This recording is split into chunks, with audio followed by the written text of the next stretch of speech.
राधे राधे राधे दोस्तों, आज का इस वीडियो का विषय है चतुर्मास के बारे में। ये कब तक से शुरू होकर कब तक रहेगा, चतुर्मास क्या है और इसका महत्व क्या है, आज इस वीडियो में जानेंगे। ऐसा क्यों कहा जाता है कि चतुर्मास में सभी शुभ कार्य करना अशुभ होता है। हमारे शास्त्रों में देवशयनी एकादशी और चतुर्मास को लेकर कौन कौन सी बातें कही गई हैं, ये सब इस वीडियो में बताया जाएगा। तो चलिए शुरू करते हैं। और शुक्ल पक्ष की एकादशी से चतुर्मास की शुरुआत होती है, यानी कि 29 जून से चतुर्मास शुरू हो चुका है। चूँकि देव अर्थात श्री हरि विष्णु इस समय शयन में चले जाते हैं, इसीलिए इसे देवशयनी एकादशी भी कहा जाता है।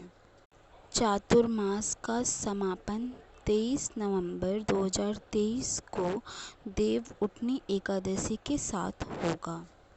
इस बार चातुर्मास 5 महीने का होगा। हर साल 4 महीने का होता था, पर इस बार 5 महीने का होगा। कारण कि इस बार सावन का महीना 2 बार लग रहा है।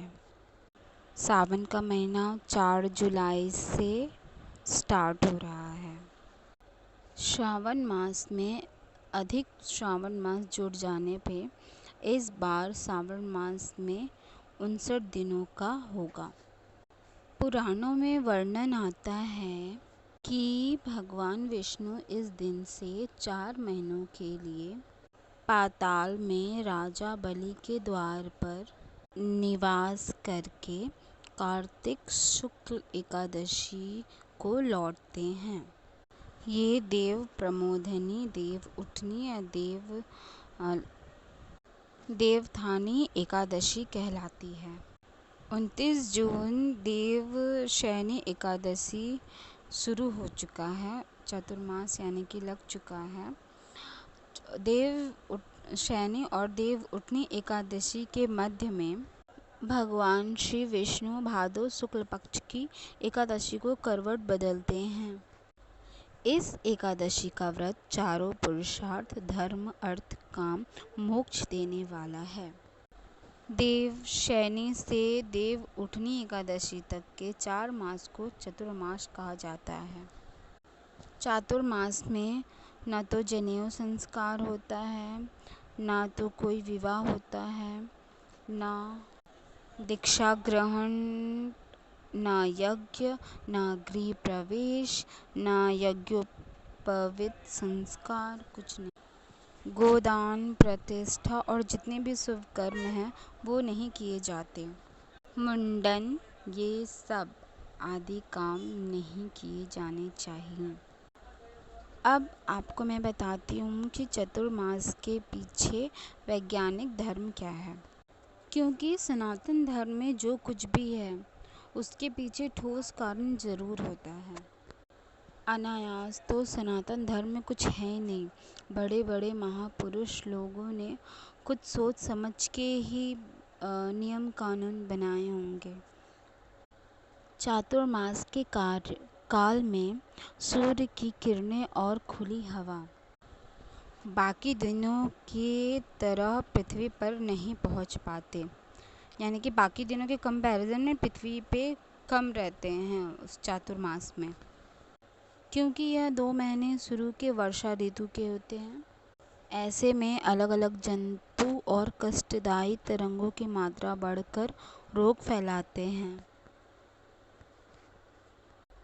चातुर्मास में शरीर में आलस की भी वृद्धि होती है। चातुर्मास के काल में पृथ्वी के वातावरण में तमोगुण की प्रबलता बढ़ जाती है। ऐसे में हमारे शरीर में और मन में सात्विक शक्तियाँ बढ़नी ज़रूरी होती हैं। चातुर्मास के नियमों का पालन करके शरीर में सात्विकता बढ़ती है। चातुर्मास में किए जाने वाले व्रतों के कारण व्यक्ति के साथ साथ वायुमंडल में भी सात्विकता बढ़ती है। चातुर्मास में व्रत करने से सूर्य नाड़ी कार्यरत होती है, यानी कि दाहिना स्वर्ण आपका ज़्यादा समय तक चलता है, जिससे शरीर में रोग से लड़ने की क्षमता बढ़ जाती है। और इसी चातुर्मास में सावन के टाइम में, वर्षा ऋतु के टाइम में ही बीमारी भी ज़्यादा फैलती हैं। चातुर्मास में कहते भी हैं कि सावन साग न भादो दही, अश्विन दूध न कार्तिक मई। जैसे कि सावन मास में साग सब्जी नहीं खाना चाहिए, जैसे कि पालक, चौराई, पत्तेदार सब्जियां जितनी भी हैं सावन के महीने में नहीं खानी चाहिए। क्यों नहीं खानी चाहिए? क्योंकि ये पत्तेदार सब्जियों पर कीड़े मकोड़े बहुत रहते हैं जो शरीर को अस्वस्थ कर सकते हैं। इसलिए सावन के महीने में साग की मनाही की गई है। भादो दही, यानी कि भादो का जो महीना होता है उसमें दही जो है वो विषाक्त हो जाती है, इसलिए दही खाने को भी मनाही होती है। और आश्विन दूध, आश्विन के महीने में दूध नहीं पीना चाहिए, क्योंकि आश्विन के महीने में जो आश्विन के मास में जो वायुमंडल होता है उससे जो चारा उपजाऊ होता है वो जो गाय भैंसें खाती हैं उससे बहुत अच्छा दूध, पौष्टिक दूध नहीं दे पाती हैं, जिससे कि आश्विन के मास में मनाही होती है दूध पीने की। कार्तिक के महीने में दाल नहीं खाना चाहिए, किसी भी दाल का उपयोग नहीं करना चाहिए कार्तिक के महीने में। इस तरह से चतुर्मास में हर नियम के कोई न कोई ठोस कारण है